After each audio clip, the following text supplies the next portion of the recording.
समर्थ स्वामीवारा तुमच्या मनातल्या सगळ्या इच्छा पूर्ण करो हीच मी स्वामीच्यांनी प्रार्थना करते। आज मी तुम्हाला ह्या व्हिडिओमध्ये सांगणार आहे वास्तुशास्त्रप्रमाणे आणि ज्योतिषशास्त्रप्रमाणे। आज मी तुम्हाला आपल्या घरातल्या आपल्या पतीची प्रगतीसाठी आपल्या घरातल्या लोकांच्या प्रगतीसाठी आपण अशा काही चुका करतो त्याच्याने आपल्या घरातल्या लोकांची प्रगती खुटते आणि अशा न कळत अशा काहीतरी चुका आपल्याने होत असतात। नित्य नेमाने आपण जे आपल्या घरातले कामं करतो त्याच्याच मध्ये ह्या चुका लपलेल्या असतात आणि याच्यामुळे आपल्या घरातल्या लोकांच्या प्रगतीमध्ये आड येतं। आपल्या घरामध्ये अचानक खर्च येतो आणि वायफळ खर्च होतो, त्याच्यामुळे आपला पैसा वाया जातो। आपल्या घरामध्ये लक्ष्मी येण्याच्या अगोदर आपल्या घरातल्या अशा काही चुका आहेत त्या आपण करत असतो। तर त्या 11 चुका आहेत जी प्रत्येक स्त्री करतच असते। अशी पूर्ण परफेक्ट स्त्री कुठलीच नाही, काही ना काही आपल्याने चुका होत असतात, तुमच्यापासून तर माझ्यापर्यंत। तर मी आज त्याच चुका तुम्हाला सांगणार आहे। जर तुमच्याने ह्या चुका नाही झाल्या तर नक्कीच तुमच्या पतीची प्रगती तर होणार, पण तुमच्या घरामध्ये लक्ष्मी माता कुठल्याही पावलाने तुमच्या घरामध्ये प्रवेश करणार। आता तेच सांगण्यासाठी मी तुम्हाला आता पहिला अगोदर सांगते बघा। आता मी तुम्हाला पहिलं सांगते, त्याच्यामुळे आपल्या पतीचा जो खिसा असतो तो नेहमी रिकामा असतो, त्यांच्या खिशामध्ये कधीच पैसे राहत नाही आपल्या चुकांमुळे। तर ती पहिली चूक जी आहे ती म्हणजे बघा, संध्याकाळ झाली 7-7:30 वाजले, 7:30 वाजे म्हणजे 5-5:30 वाजेला जर तुम्ही कुणाला दही दिली किंवा विरजनासाठी दही दिली किंवा कोणाकडे दूध घ्यायला गेलं तर चालतं, पण 7:30 नंतर लक्ष्मी येण्याचा टाइम असतो आणि त्यावेळेस आपल्याला कधीच कुणाला दही द्यायचं नाही, नाही विरजनासाठी द्यायचं, नाही कुणाला दही द्यायचं, आपल्याला दूध द्यायचं। भले तुमच्या घरामध्ये कोणी आलेलं असेल तरी सुद्धा त्याला नाही सांगायचं आणि तुम्ही सुद्धा कधीच कुणाकडे दही घ्यायला जायचं नाही, कारण की याच्यामुळे आपला जो शुक्र ग्रह आहे, जो पैशांचा कारक आहे, तो खराब होतो आणि आपली म्हणजे तो खराब होतो आणि त्याचा वाईट परिणाम आपल्याला दिसून येतात। त्याच्यामुळे आपल्या घरामध्ये जे लक्ष्मी येणारी असते ती आपल्या घरातली थांबते, आपल्या घरातल्या लोकांची जी प्रगती आहे ती खुटते, असं सुद्धा म्हटलं गेलेलं आहे वास्तुशास्त्राप्रमाणे।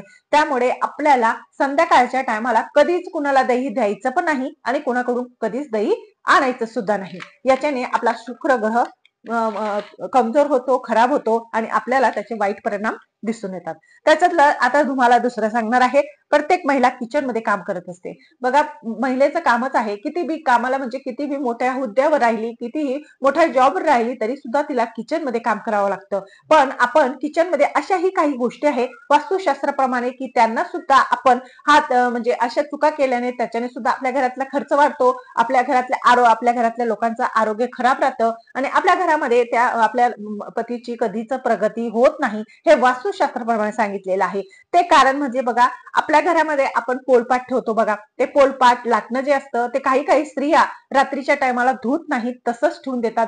ते आरोग्यासाठी सुद्धा चांगले नसतं, कारण की त्याच्या कॉक्रोच वगैरे फिरतात आणि आपण सकाळी परत तेच वापरतो, ते आरोग्यासाठी सुद्धा चांगलं नाही वैज्ञानिक दृष्टिकोनाने। आणि शास्त्राप्रमाणे असं सांगितलेलं आहे, ज्या घरामध्ये पोलपाट आणि पाटलं किंवा तवा हा धुतला जात नाही त्या घरामध्ये दरिद्रता येते, लक्ष्मी माता त्या घरामध्ये नाराज होते आणि म्हणजे विनाकारण खर्च आपल्या घरामध्ये उद्भवतो।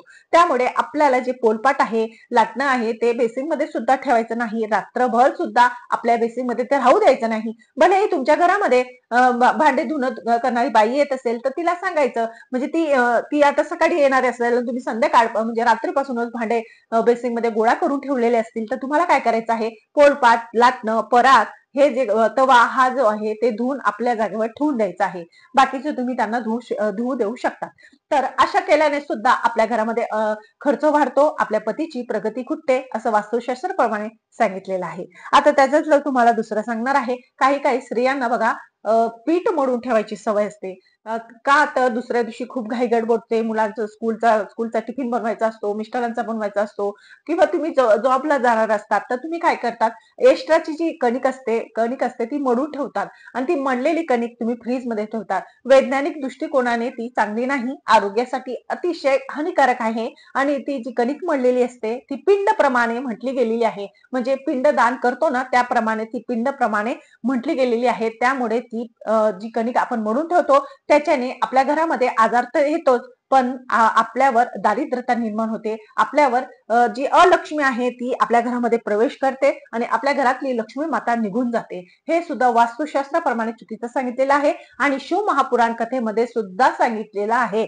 तर प्रत्येक स्त्रीने हे गोष्टी लक्षात ठेवायचा। भले तुम्हाला त्या काड्या कुड्या चपात्या खाण्यापेक्षा जी चपाती आपण रात्रभर भिजून ठेवतो ती पिंडाची चपाती झालेली असते, ती चपातीचं कणिक जे असतं ते चपाती केल्यानंतर त्या काड्या येतात, परत त्या अशा खूप असे कडक झालेले असतात. तशा चपात्या करण्यापेक्षा 5-10 मिनिटं लागतात. चपाती भिजताना आपल्याला लगेच चपातीचं पीठ मळलं जातं. तर कशाला पिंड झालेलं जे पीठ आपण खावं आणि आरोग्याच्या दृष्टीने ते चांगलं नाही. आणि आपल्या घरामध्ये जर दरिद्रता निर्माण होत असेल, आपल्या घरामध्ये जर याच्यापासून त्रास होत असेल, तर आपल्या पतीला खर्च निर्माण होणार असेल, तर आपल्याला हे जे पीठ आहे ते कधीच आपल्या फ्रीज मध्ये ठेवू नका. म्हणून तुम्हाला 5-10 मिनिटं लागतील, पण आपल्या आरोग्याचं, आपल्या परिवाराचं जे रक्षण आहे, संरक्षण आहे, ते तुमच्या हातात आहे. ते तुम्हाला सांभाळायचं आहे. आणि हे सुद्धा वास्तुशास्त्राप्रमाणे चुकीचं सांगितलेलं आहे. आता त्याच्यातलंच तुम्हाला दुसरं सांगणार आहे. आता आपल्याला काय करायचं आहे, तुम्हाला चौथं सांगणार आहे. तुमचे पती जर कामानिमित्त ऑफिसमध्ये जात असतील, सकाळच्या टायमाला कामानिमित्त बाहेर जातात, त्यावेळेस काहीच खाऊन जात नाही, हे सुद्धा चुकीचं सांगितलेलं आहे. तर त्याच्यामुळे आपला जो शुक्र ग्रह आहे तो खराब होतो. आणि त्याच्यामुळे काय होतं, आपल्या घरामध्ये शुक्र ग्रह तर खराबच होतो, पण त्यांच्या आरोग्याला सुद्धा याच्यापासून त्रास होतो. म्हणजे त्यांचं कामामध्ये मन लागत नाही. कामामध्ये मन नाही लागलं तर प्रगती कशी होणार? त्याच्यामुळे प्रत्येक स्त्रीने हे लक्षात ठेवायचं आहे. आपला पती कधीही घराबाहेर पडताना भले ते खात नसतील, तर त्यांना दही दही आणि साखर द्यायची, नाही चिमूटभर साखर दिली तरी सुद्धा चालेल, पण काहीतरी आपले पती, आपले मुलं बाहेर जाताना काहीतरी खाऊनच जायला पाहिजे, हा नियम तुम्हाला करायचा आहे. याच्याने सुद्धा तुमचा शुक्र ग्रह कमजोर होऊ शकतो. आणि शुक्र ग्रह कमजोर झाला तर आपल्या घरामध्ये पैसे येत नाही. म्हणजे आपल्या घरातली आवक, म्हणजे आपल्या घरामध्ये पैसे येत नाही, पैसे खर्च नक्कीच होतात. तर अजून दुसरं तुम्हाला सांगणार आहे. बघा, भरपूर स्त्रियांना अशी एक सवय असते की आपण ज्या वेळेस स्वयंपाक करतो तर गॅसवर काय करतो, स्वच्छ गॅस करतो, सगळं क्लीन करतो, गॅसचा ओटा क्लीन करतो, गॅस क्लीन करतो. पण आपण अशा काही सवयी आहे आपल्याला की आपण काय करतो, त्याच्यावर तवा तसाच राहू देतो. किंवा तुम्ही भात केलेला असेल किंवा भाजी केलेली असेल, कुकर असेल, तो सुद्धा तसाच ठेवून देतो आणि नंतर ना ते उतरत नाही. याच्याने काय होतं, तर ते भार, म्हणजे आपला जो गॅस असतो त्याच्यावर भार चढतो, तसाच भार आपल्या डोक्यावर चढतो कर्जाचा. त्यामुळे आपल्यावर डोक्यावर कर्जाचा डोंगर होतो, असं सुद्धा वास्तुशास्त्राप्रमाणे सांगितलेलं आहे. तुमच्या घरातलं जे काम झालं, तुमचं स्वयंपाक झालं, तर तुम्ही काय करायचं, ते गॅसवर न ठेवता तुम्ही एका साईडला खाली ठेवू शकतात. पण गॅसवर कधीच असं रिकामं भांडं ठेवायचं नाही. म्हणजे तुमचा स्वयंपाक झालेला आहे आणि तरी सुद्धा तुम्ही त्याच्यावर भांडं ठेवलेलं आहे किंवा कुकर ठेवलेलं आहे, हे खूप चुकीचं सांगितलेलं आहे वास्तुशास्त्राप्रमाणे. आता त्याच्यातलं तुम्हाला सांगणार आहे. बघा, आपण कधी पण आपल्या मिस्टरांना चपात्या देतो, तर चपात्या देताना आपण काय करतो, 3 चपात्या देतो. तर 3 चपात्या देणं सुद्धा अशुभ सांगितलेलं आहे.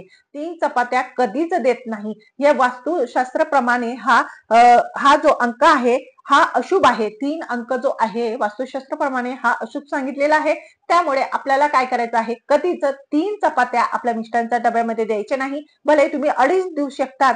आणि नंतर ना, ज्या आपण जेवायला बसतो त्यावेळेस पण आपण काय करतो, एखाद्या व्यक्तीला एकदम अचानक म्हणजे द्यायचा कंटाळा येतो, तर आपण काय करतो, 1-2 चपाती किंवा 3 चपात्या एकदम वाढून देतो किंवा अख्खी भाकर ठेवून देतो. हे सुद्धा वास्तुशास्त्राप्रमाणे चुकीचं सांगितलेलं आहे.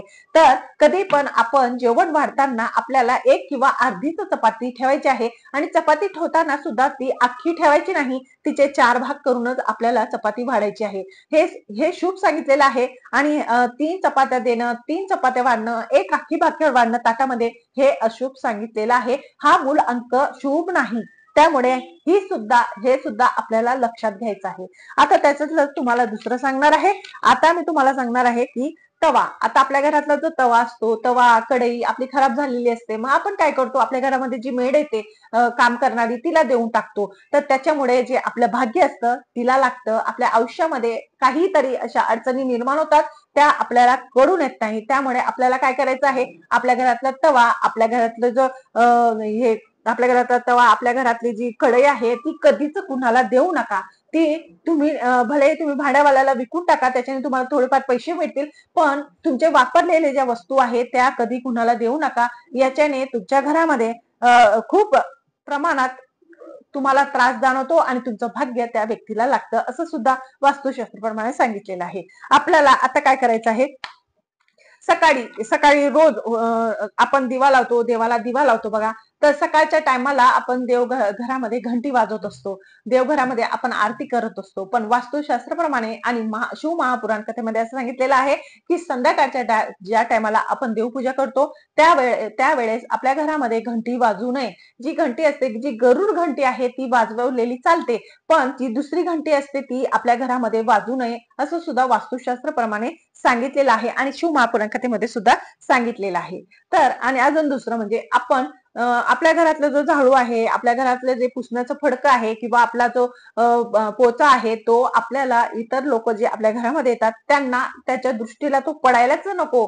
कारण की असं केल्याने सुद्धा आपल्या घरातली लक्ष्मी माता जाते आणि आपल्या घराला दृष्ट लागते असं सुद्धा म्हटलेलं आहे. तर वास्तुशास्त्राप्रमाणे हे अजिबात चांगलं नाही. आपल्या घरातला जो झाडू आहे तो कधीच कुणाला दिसू देऊ नका. आपल्या घरातला जो पोचा आहे तो सुद्धा कुणाला दिसू द्यायचा नाही. हे वास्तुशास्त्राप्रमाणे अचूक सांगितलेलं आहे. आणि अजून एक बघा, आपले पती ज्या वेळेस ऑफिसला जातात, कामानिमित्त बाहेर जातात, त्यावेळेस जर आपण आंघोळ केलेली नसेल तर कधीच आपल्याला आंघोळीला सुद्धा बसायचं नाही. असं केल्याने सुद्धा आपल्या पतीची प्रगती खुटते असं वास्तुशास्त्राप्रमाणे सांगितलेलं आहे.